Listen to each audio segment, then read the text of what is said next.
Hello viewers, and I have passed this message to many of my friends on Facebook and also in social media in other areas and all. I know that we don't have a vaccine now for the coronavirus. I would strongly encourage you to make this drink 3 times a week and drink it. I know that most of us not really having this ingredient, a turmeric powder, in our meals and all.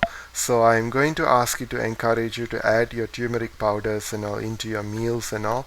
And now there's a quick tip I'm going to show you, and it's a little, approximately about 1/8 of a teaspoon, maybe a little bit more, and a cup of water, warm water.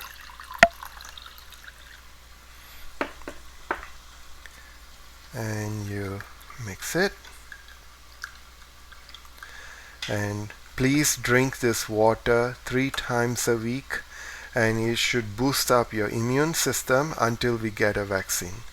Thank you and happy cooking, and see you in my next video. This is turmeric water for coronavirus present moment to boost your immune system. Thank you.